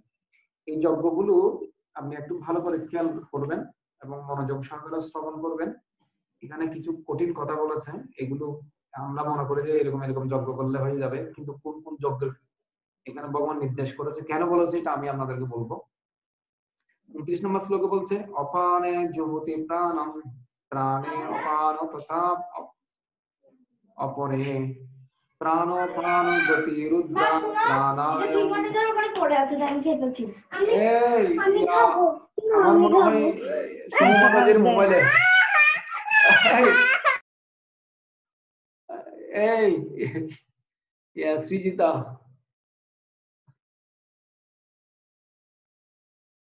আচ্ছা ঠিক আছে, আপনারা শুনতে পাচ্ছেন তো? হ্যাঁ, খুব সুন্দর। বলা হচ্ছে অপরে নিয়তাহারা প্রাণম প্রাণেষু জুহুতু। এটা হচ্ছে যারা আর যারা প্রাণায়াম চর্চায় আগ্রহী, তারা অপান বায়ুকে প্রাণ বায়ুতে এবং প্রাণ বায়ুকে অপান বায়ুতে আহুতি দিয়ে অবশ্যই প্রাণ ও অপান বায়ুর গতি রোধ করে সমাধিস্থ হন। কেউ আবার আহার সংযত করে প্রাণবায়ুকে প্রাণ বায়ুতে আহুতি প্রদান করেন। আমি একটা একটা আপনাদেরকে যজ্ঞ সম্বন্ধে বলছি। এখন দেখেন, এখানে দেবতাদের যারা উপাসনা করে, কর্মযোগী দেবতাদের পুরুষ বলে, তারা বিভিন্ন যজ্ঞের মাধ্যমে। আপনি যদি দেবতাদের উপাসনা করেন, দেবলোকে যাবেন যে এটা নবম অধ্যায়ে বলবে, এটা আমি পরবর্তীতে আপনাদেরকে আলোচনা করব নবম অধ্যায়ে যখন যাব। তো অনেক সময় অনেক লোক আছে যারা সকাম কর্ম, তারা হচ্ছে দেবতাদের উপাসনা করে। হ্যাঁ, তারা দেবতাদের কেন উপাসনা করে? তারা বিভিন্ন কামনা বাসনা করে, মানে দেবতাদের সাথে ব্যবসা শুরু করে। মানে আমি তোমাকে মোমবাতি ধূপ কাটিয়ে দিব এবং কলা দিব, কিছু মন্ত্রতন্ত্র বলে তোমাকে পূজা করবো, তুমি আমাকে এটা দেবে। এটা হচ্ছে ব্যবসা মেন্টালিটি। এটা হচ্ছে যে এই যে ফলটা পাবো সেটা হচ্ছে যে ক্ষণস্থায়ী, এটা ফলটা বেশি দিন থাকবে না। আবার কেউ হচ্ছে যে জ্ঞানী যোগীরা ব্রহ্মরূপ অগ্নিতে সবকিছু নিবেদনের মাধ্যমে যখন, তার মানে যারা ওই বিভিন্ন চুল রাখে, দাড়ি রাখে, জটাধারী সন্ন্যাসী, তারা অনেক বড় বড় যজ্ঞ করে অগ্নিতে। তারা কি করে? বিভিন্ন মন্ত্র পাঠ করে আহুতি প্রদান করে, ওটা একটা যজ্ঞ। আবার অনেকে আছে যে মন সংযম, ব্রহ্মচারী, মানে মনসংযম, মানে ইন্দ্রিয়গুলো এবং মনকে সংযত করে তারা আস্তে আস্তে রূপ অগ্নিতে, মন সংযম রূপ অগ্নিতে শ্রবণ আদি ইন্দ্রিয়গুলোতে আহুতি প্রদান করেন। আবার অনেকে আছে ইন্দ্রিয় সম্ভোগ নিয়মানিষ্ঠ গৃহস্থ ইন্দ্রিয় রূপ অগ্নিতে ইন্দ্রিয় বিষয় আহুতি প্রদান করেন। এই দুটো জিনিস আপনাকে ভালো করে বুঝতে হবে। আমি আপনাদেরকে জিজ্ঞেস করবো আমি কি বলেছি। ব্রহ্মচারী যারা আছে, যারা ভগবানকে লাভ করার জন্য ব্রহ্মচর্য পালন করছে এবং এই ধর্ম প্রচার করার জন্য তারা ব্রত গ্রহণ করেছে, তারা কি করে? তারা কিভাবে ইন্দ্রিয়গুলোকে সংযত করবে? তারা হচ্ছে এই শ্রবণ ইন্দ্রিয়, এটাকে বলা হয় যজ্ঞের স্থলী। এই শ্রবণটা একটু বুঝাই বলে, যারা ব্রহ্মচারী আছে তারা ইন্দ্রিয়গুলোকে সংযত করে, মনকে সংযত করে এই কানটাকে যজ্ঞস্থলী বলা হয়। এবং এখানে এই যজ্ঞস্থলীতে তারা শ্রবণ ইন্দ্রিয়র মাধ্যমে, কৃষ্ণ কথাটা হচ্ছে হবিষের মতো, যজ্ঞের মধ্যে যেরকম হবিষ প্রদান করা হয়, ঠিক এরকম এই এই এই কর্ণের মধ্যে তারা হবিষ প্রদান করে। হবিষ মানে তারা ভগবান কৃষ্ণের কথা শ্রবণ করতে করতে করতে তাদের ইন্দ্রিয়গুলোকে আস্তে আস্তে সংযত করে ফেলে। তখন তারা ব্রহ্মচর্য পালনের মাধ্যমে, ধর্ম প্রচারের মাধ্যমে ভগবানকে লাভ করে, ধর্ম প্রচারের মাধ্যমে। আর যারা গৃহস্থ আছে, যাদের ইন্দ্রিয়গুলো কন্ট্রোল করতে পারছে না, তারা অন্ততপক্ষে একটা স্ত্রীকে বিয়ে করবে। আর একটা স্ত্রীকে বিয়ে করে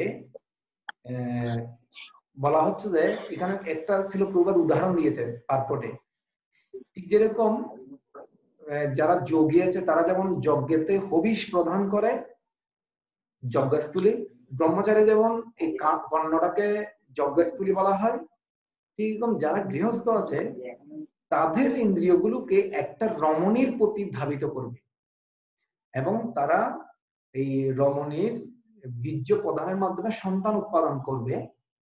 এটাকে বলা হয় ওই একটা ইন্দ্রিয়গুলো যেহেতু তাদের একটা রমণের দিকে ধাবিত করবে, তো যোনিকে মানে স্ত্রীর যোনিকে বলা হচ্ছে যজ্ঞস্থলী, আর এখানে বীর্যটাকে বলা হচ্ছে হবিষ, মানে যজ্ঞতে যেরকম হবিষ প্রদান করা হয়।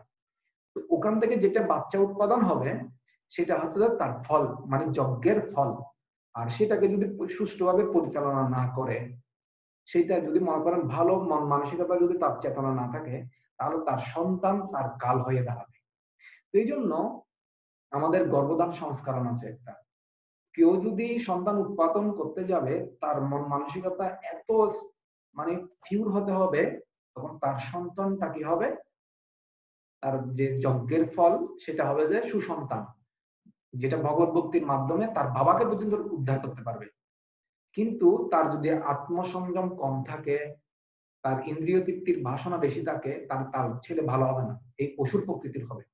ঠিক যেরকম হিরণ্যকশিপু জন্মগ্রহণ করেছিল, তার মা অসময়ে কশ্যপ মণিকে আহ্বান করেছিলেন সন্ধ্যার সময়ে মিলিত হবার জন্য আহ্বান করেছিলেন। হিরণ্যকশিপু এবং হিরণ্যাক্ষ জন্মগ্রহণ করেছিল অসময়ে। কিন্তু এই জন্য সময় দেখতে হয় এবং একটা ভাব থাকতে হবে, ভগবানের কথাই চিন্তা রাখতে হবে, তখন সেই সন্তানটা সুসন্তান হবে। এই জন্য বলা হয়েছে যে যাদের ইন্দ্রিয় সুখ ভোগ করার বাসনা বেশি, তারা একটা রমণীর প্রতি এবং একটা মেয়ে হলে একটা পুরুষের প্রতি তাদের ইন্দ্রিয়গুলোকে নিবন্ধন করবে, মানে নিবদ্ধ করবে। এভাবে তারা সংসার জীবন থেকে কৃষ্ণ ভক্তির মাধ্যমে তারা ভগবত ধামে চলে যাবে। আর ব্রহ্মচারী হচ্ছে যে তারা কর্ণ ইন্দ্রিয়কে যজ্ঞস্থলী মনে করবে আর সবসময় ভগবানের কথা শুনতে থাকবে, নট আজে বাজে কথা। তার বুড়া মাত দেখো, বুড়া মাত শোনো, বুড়া মাত বলো, গান্ধীজি বলেছে তুমি খারাপ কিছু শুনিও না, খারাপ কথা বলিও না, খারাপ কিছু দেখিও না। অনেক সময় ভারতের মধ্যে মন্দিরের মধ্যেও আছে বাংলার কতগুলো এরকম চোখ বন্ধ করে থাকে, হ্যাঁ, তাদের ভাস্কর্য কেন এরকম, কেন এটা মানে মন্দিরে প্রবেশ করার সময় বাংলার একটা বাংলার এরকম, আরেকটা বাংলার এরকম, আরেকটা বাংলার এরকম, তার মানে হচ্ছে খারাপ কিছু না দেখা, খারাপ কিছু না শোনা, খারাপ কিছু না বলা। আপনি যদি খারাপ কিছু বলেন, খারাপ কিছু শুনেন, আপনার ইন্দ্রিয়গুলোকে প্রভাবিত করবে এবং আপনার যে মনসংযমের কথা, ইন্দ্রিয় সংযমের কথা ছিল, সেটা ভুলে গিয়ে আপনি পাপ কর্মে লিপ্ত হয়ে যাবেন। আমরা আপনাদেরকে তৃতীয় অধ্যায়ে আমরা বলেছিলাম যে কাম হচ্ছে জীবের প্রধান শত্রু। এই কাম এই সমস্ত ইন্দ্রিয়তে অবস্থান করে, ইন্দ্রিয় মন বুদ্ধিতে অবস্থান করে। তো ইন্দ্রিয়গুলোকে পিওর করার জন্য আপনারা ভগবানের সেবায় ইন্দ্রিয়গুলোকে ব্যবহার করতে হবে। মনকে পবিত্র করার জন্য আপনার হরিনাম করতে হবে, বুদ্ধিকে পবিত্র করার জন্য আপনাকে শাস্ত্রগ্রন্থ অধ্যয়ন করতে হবে। ঠিক এরকম কেউ আছে আবার অষ্টাঙ্গ যোগ অনুশীলন করে, যারা যোগের মাধ্যমে তাদের আস্তে আস্তে সমাধি স্তরে লিপ্ত হয়। কিন্তু অষ্টাঙ্গ যোগের মাধ্যমে ভগবান কৃষ্ণকে পাওয়া সহজে যায় না, কারণ কৃষ্ণকে পেতে গেলে আপনাকে ভক্তি লাগবে। অষ্টাঙ্গ যোগের মাধ্যমে পাওয়া সম্ভব নয়। অষ্টাঙ্গ যোগের মাধ্যমে আপনি বৈকুণ্ঠ লোক পর্যন্ত বা কোনো যোগে উচ্চ লোক হয়ে যেতে পারবেন, কিন্তু ভগবান কৃষ্ণকে পাওয়া যাবে না। আবার কেউ আছে যে দ্রব্য যজ্ঞ, দ্রব্য দান যজ্ঞ দান করতে চায়। তো দান করতে চাইলে কেউ যদি বিষ্ণুকে বা কৃষ্ণকে দান করে বা বিষ্ণু ভক্তদেরকে দান করে, তারা তার দান যথার্থ হবে। এই জন্য অনেকে দ্রব্যময় যজ্ঞ করে, মানে দ্রব্য দান করতে চায়। অনেকে আছে তপস্যা করে, কঠোর তপস্যা, অত্যাধিক শীতে কষ্ট পেয়ে তপস্যা করে, অনেকে আগুনের মধ্যে তপস্যা করতে চায়। কিন্তু আমাদের ভগবত ভক্তরও, যারা ভগবানের ভক্ত আছে, যারা কৃষ্ণ ভক্ত, তারাও ভোরবেলা ঘুম থেকে উঠে স্নান করে এই ঠান্ডা জলের মধ্যে, এবং মঙ্গল আরতিতে প্রেজেন্ট থাকে 4 ঘন্টায় মঙ্গল আরতি। এটা একটা তপস্যা। তপস্যা মানে কি? স্বেচ্ছায় কষ্টকে স্বীকার করার নাম হচ্ছে তপস্যা। আর কি আছে যোগযজ্ঞ, অষ্টসিদ্ধি লাভের জন্য করে। মনে করেন অনিমা লঘিমা অত্যন্ত ক্ষুদ্র হয়ে যেতে পারে, এরকম অনেক মহাপুরুষ আছে যারা আকাশে উঠতে পারে, ছোট হয়ে যেতে পারে, আপনাকে বশীভূত করতে পারবে, কাম বৈষয়িতা, তারা এরকম আটটা সিদ্ধি লাভ করে। তো তারা সিদ্ধি পেয়ে অহংকারী হয়ে যায়, তারা ভগবানকে ভুলে যায়, তারা নিজেরাই ভগবান হিসেবে দাবি করতে চায়। এই জন্য অষ্টসিদ্ধি কামনা করে না। যিনি নিষ্কাম ভক্ত, তারা এই সিদ্ধিগুলো তার যদি চলে আসবে, তিনি অনেক মানুষ সম্বন্ধে ধারণা রাখবে এবং মানুষের মন বুঝতে পারবে, কিন্তু উনি ওইগুলোকে প্রদর্শন করবে না। কারণ এগুলোর দ্বারা যখন সে প্রদর্শিত করবে, তাকে প্রশংসা করবে, তার অহংকার চলে আসবে, আর অহংকার বিনাশের কারণ হবে। অনেকে আছে যে আবার শুধু শাস্ত্রগ্রন্থ অধ্যয়ন করবে। আপনি যদি সবসময় যদি ভাগবতম পড়েন বা গীতা পড়েন, তাও তো আপনি উদ্ধার লাভ করতে পারবেন, এটাও ঠিক। কি হচ্ছে যে আবার তার প্রাণবায়ুকে পান অপান বায়ুর মধ্যে নিঃশ্বাস, এগুলো খুব জটিল বিষয়। পান অপান বায়ু কিরকম আছে, 10 প্রকার বায়ু আছে আমাদের শরীরের মধ্যে। ঠিক যেরকম প্রাণবায়ু মাধ্যমে প্রাণটা চলে যায়, আত্মাটা প্রাণবায়ুর মাধ্যমে চলে যায়, এরকম পান অপান অনেক রকম বায়ু আছে। তো এই বায়ুগুলোর মধ্যে কি করে আস্তে আস্তে তার প্রাণ অপান বায়ুর মধ্যে আত্মাটাকে নিরোধ করে আস্তে আস্তে আত্মাটাকে ঊর্ধ্বগতি করে ফেলে, এবং তার ইচ্ছে অনুসারে তিনি বিভিন্ন গ্রহ নক্ষত্রে চলে যেতে পারে। হ্যাঁ,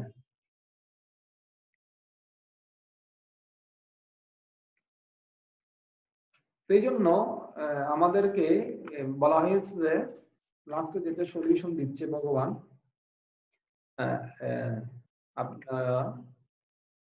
আমি আপনাদেরকে এই যে গুরু হতে জ্ঞান অর্জনের পদ্ধতি, আত্মসমর্পণ, জিজ্ঞাসা এবং সেবা। তো কেউ যদি এই আধ্যাত্মিক জ্ঞান লাভ করতে চায়, তাকে অবশ্যই বিনয় হতে হবে।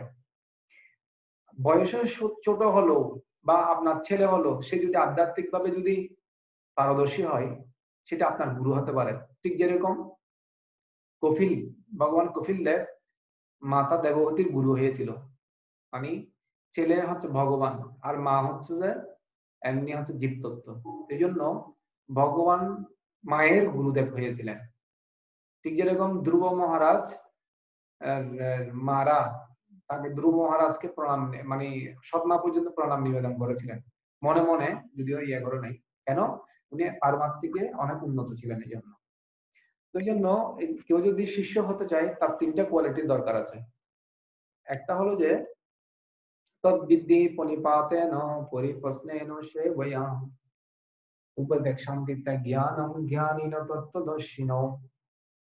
3টা জিনিস তদ্বিদ্যি পনিপাতনা। একটা হচ্ছে পনিপাত গ্রহণ করতে হবে, মানে প্রণাম নিবেদন করতে হবে, এবং পরিপ্রশ্ন দাও, বিনয় সহকারে প্রশ্ন করতে হবে, সেবয়া এবং অকৃত্রিম সেবা করতে হবে। 3টা জিনিস, প্রণাম, অকৃত্রিম সেবা করতে হবে এবং বিনয় সহকারে প্রশ্ন করতে হবে।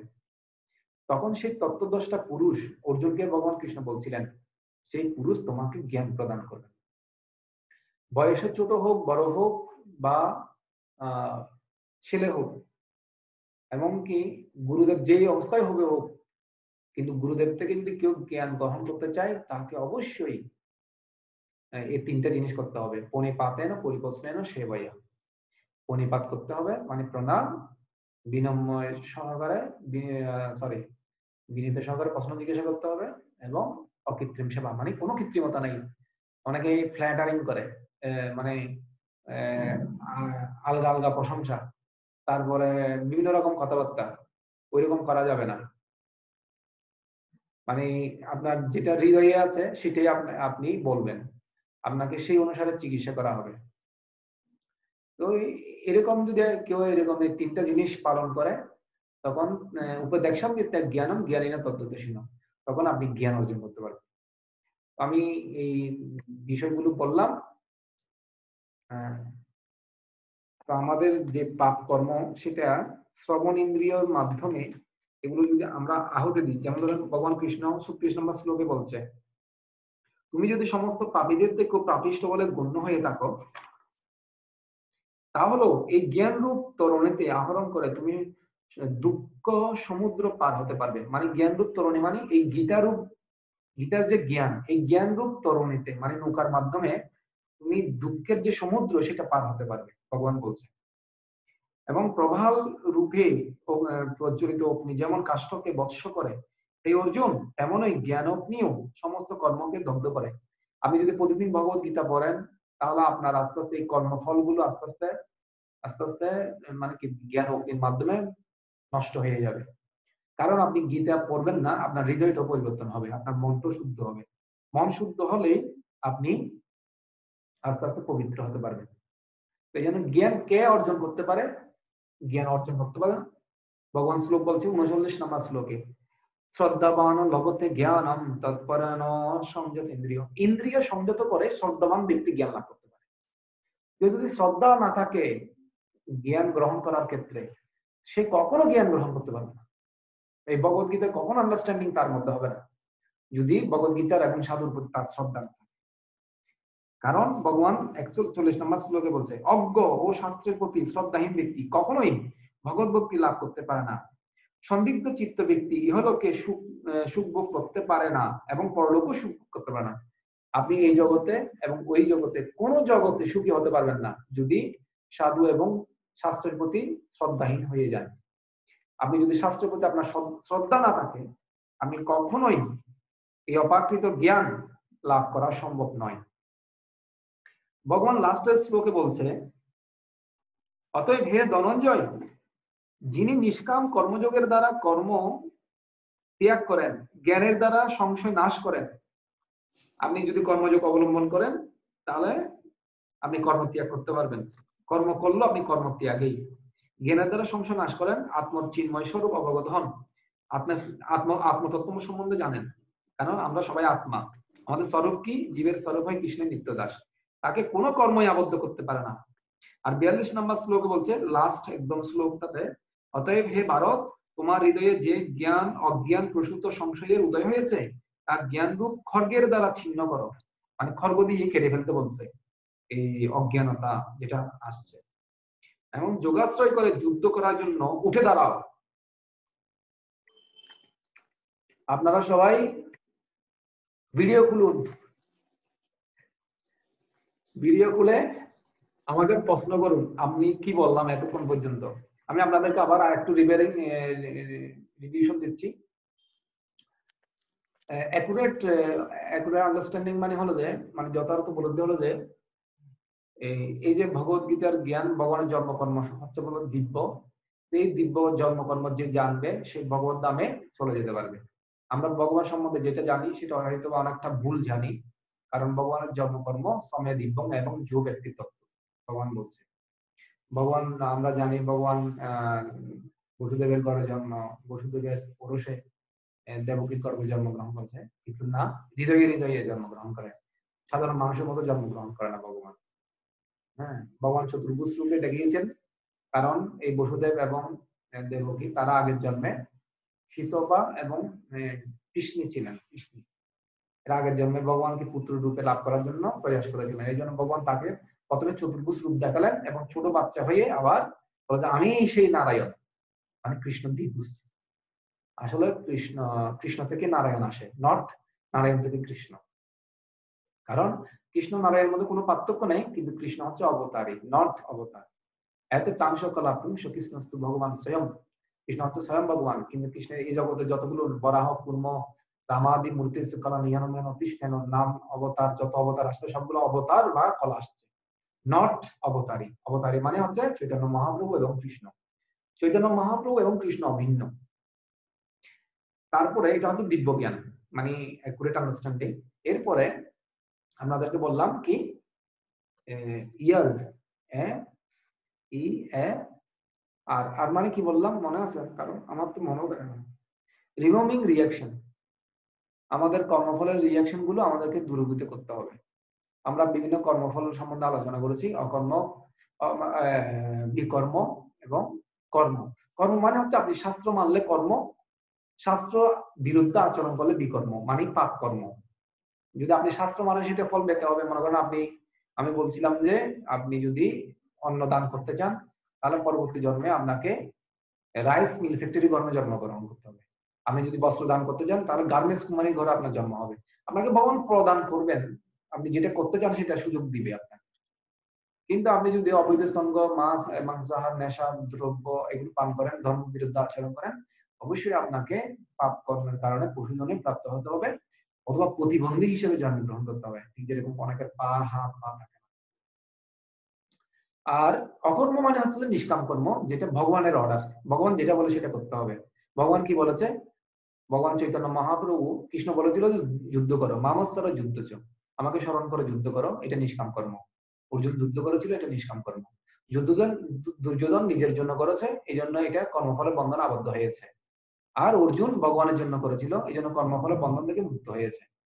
আর আমি উদাহরণ দিয়েছিলাম যে চৈতন্য মহাপ্রভু স্বয়ং ভগবান কলিযুগে, এই জন্য উনি বলেছে দ্বারে দেখো তারে কহ কৃষ্ণ উপদেশ, আমার আজ্ঞায় গুরু হইয়া তার দেশ। আপনি যাকে দেখবেন তাকে কৃষ্ণ কথা বলবেন, কৃষ্ণ করো, বলো কৃষ্ণ, করো কৃষ্ণ, শিক্ষা, ভজ কৃষ্ণ শিক্ষা, তিনটা জিনিস। আপনি কৃষ্ণ কথা বলবেন, কৃষ্ণ ভজনা করবেন, এবং আরেকজনকে কৃষ্ণ শিক্ষা প্রদান করবেন, নিজ শিক্ষা প্রদান গ্রহণ করবেন। তারপরে আপনাদের সাথে আমি আলোচনা করেছি বিভিন্ন যজ্ঞ নিয়ে, দ্রব্য যজ্ঞ নিয়ে, এবং ব্রহ্মচারী কিভাবে ব্রত রাখেন, গৃহস্থরা কিভাবে তার ইন্দ্রিয়গুলোকে সংযত করবেন, এবং ধান যজ্ঞ কিভাবে হয়। হ্যাঁ, তারপর হচ্ছে সাধ্যায় যজ্ঞ, মানে আপনি যদি শাস্ত্র পাঠ করেন, সেটাও শাস্ত্র। আপনি যদি লেখাপড়া করেন, সেই লেখাপড়ার রেজাল্টটা যদি আপনি কৃষ্ণকে অফার করে দেন, মানে আমি কৃষ্ণের জন্য ভালো একটা রেজাল্ট করবো আর এটা কৃষ্ণকে গিফট করবো, সেটাও নিষ্কাম কর্ম হয়ে যাবে। আপনি যদি কর্ম করে, চাকরি করে, আপনি যদি কৃষ্ণের সেবার জন্য করেন এবং কৃষ্ণের সেবার জন্য বাজার করেন এবং ভোগ লাগান, এরপরে বাজার করে রান্না টান্না করে ভোগ লাগান, এটাকে বলা হয় কৃষ্ণ ভক্তি। টোটাল কথা হচ্ছে যে আপনি কৃষ্ণের জন্য যাই কিছু করবেন সেটা নিষ্কাম কর্ম, আর কৃষ্ণ ব্যতীত, বিষ্ণু ব্যতীত যাই করবেন তা কর্মফলে বন্ধন আবদ্ধ হবে।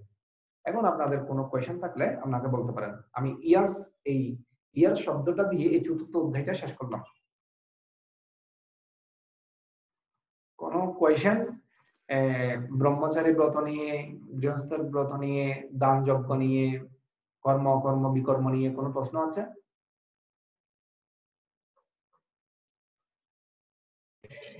প্রভু 10টা বায়ুর কথা বললেন, যে প্রাণ অপ্রাণ আর গুলো একটু বলা যাবে? ওগুলো এখানে আমি আসলে তাৎপর্য দিয়েছি কিনা জানি না, তবে এটা ভাগবতমে আছে। ভাগবতমে 10 বায়ুর কথা তৃতীয় স্কন্ধে আছে। আমি আপনাকে তৃতীয় স্কন্ধ থেকে আরেকদিন বলবো, ঠিক আছে? ঠিক আছে প্রভু। প্রাণবায়ুর মাধ্যমে আমাদের আত্মাটা চলে যায়, এটাই আছে। এবং প্রত্যেকটা প্রাণ বায়ুর ব্যাখ্য আছে। আর কারো প্রশ্ন আছে? আকাশ, তোমার কোনো প্রশ্ন আছে? সুমমাতাজি, উষামাতাজি। প্রভু অষ্টাঙ্গ যজ্ঞের মধ্যে যেটা অষ্টাঙ্গ যজ্ঞ বলছিলেন না, ওই অষ্টাঙ্গ মানে অষ্টসিদ্ধি। অষ্টসিদ্ধি, অষ্টাঙ্গ যোগ একটা আলাদা আর অষ্টসিদ্ধি আলাদা একটা। অষ্টাঙ্গ যোগ মানে কি জানেন? হ্যালো প্রভু, হ্যাঁ, একটু দেখেন তো, আপনার প্রভুকে একটু দেখেন। আমি রুকনা মাতাজি বলতেছি, একটু আশীর্বাদ করে দেন। নমস্কার। আমি ওই যে বলছিলাম গার্মেন্টস এর জিএম একটু সমস্যা হয়েছে, হ্যাঁ, একটু আশীর্বাদ করে দেন প্রভু। নমস্কার। নমস্কার। হরে কৃষ্ণ। কেমন আছেন আপনি? জি ভালো আছি, এটা আশীর্বাদ করবেন। অবশ্যই। আচ্ছা প্রভু, আপনি আজকে আসছেন না বাসায়? জি বাসায় আসছি। হ্যাঁ, আপনি যদি সময় পান এই ক্লাসগুলোতে একটু অংশগ্রহণ করবেন, তখন আমাদের সনাতন ধর্ম সম্বন্ধে জানা হবে এবং ভগবান সম্বন্ধে জানা হবে, এবং আমরা মৃত্যুর পর কোথায় ফিরে যাব, আমাদের কর্ম কি করা উচিত, এই বিষয়গুলো ডিটেইল জানা হবে। এটা আপনাদের একটা সুযোগ আসলে সনাতন ধর্ম সম্বন্ধে জানা। কিন্তু আমার প্রতি শুক্রবার এবং প্রতি সোমবারে রাত 8টায় এটা দেওয়া হয়। আপনি যদি সুযোগ পান দেখতে পারেন। আর আরেকটা দেখা যায়, আপনি যদি কোনো সময় নাও দেখতে পারেন, এটা রেকর্ড থাকে পেজে অথবা ইউটিউবের মধ্যে থাকে, আপনি এই রেকর্ডটাও দেখতে পারেন। কিন্তু সরাসরি দেখলে একটু মজা হচ্ছে যে আপনার একটা মানে মনোসংযোগ থাকবে, যার ফলে এটা ইয়ে হয়। ধন্যবাদ। আপনার আগ্রহ আছে। হরে কৃষ্ণ বাবু, আপনি একটু আশীর্বাদ করেন, আপনাকে তো আমি বলছিলাম। হ্যাঁ, এখন বলবো না, পরে আবার কালকে ফোন দেবো। আচ্ছা, তো রাজীব প্রভু, আপনি যেটা যে টুকার প্রশ্ন, সাথে সাথে আমাকে একটা ফোন দিয়েছেন, এটার জন্য আমি খুব ধন্যবাদ। হরিবল। খুশি হয়েছি।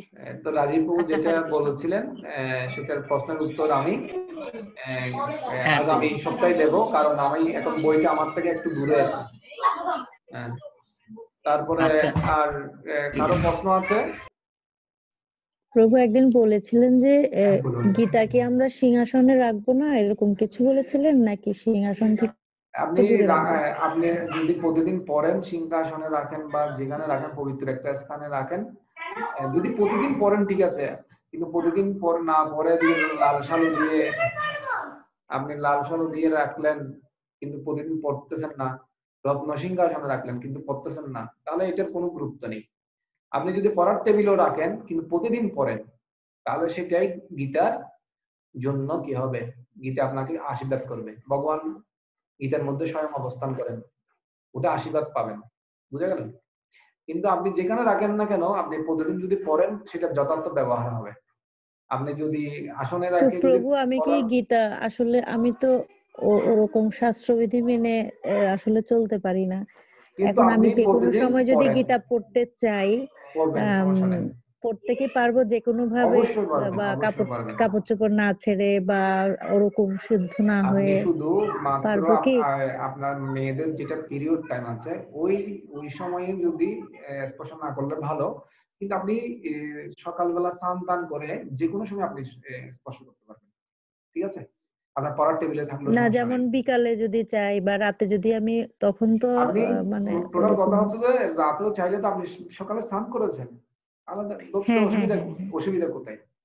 হ্যাঁ, না আপনি আমরা তো দুপুরে সারাদিনে খাওয়া করতে দাওয়া পারেন, করি বা বাচ্চাদের সমস্যা নেই। ধরি, না না, সবকিছু মিলে। খাওয়া দাওয়ার কোনো প্রবলেম নেই, জাস্ট ঘুম থেকে আচ্ছা উঠে আচ্ছা স্নান করে ফেললে হয়ে যায়, আর খাওয়া দাওয়ার কোনো সমস্যা নেই। আচ্ছা, ঠিক আছে, তাহলে যে আর কোনো সময় পড়া যাবে হ্যাঁ না? হ্যাঁ, আকাশের কোনো প্রশ্ন আছে? মিহির বাবুর কোনো প্রশ্ন আছে? টিপু বাবুর কোনো প্রশ্ন আছে? হ্যাঁ, আকাশ বাবু বলুন। প্রভু হ্যাঁ, আচ্ছা প্রভু আমি আকাশ মিহির বাবুর প্রশ্নটা নিই, তারপর আকাশের বাবুর কাছে যাব।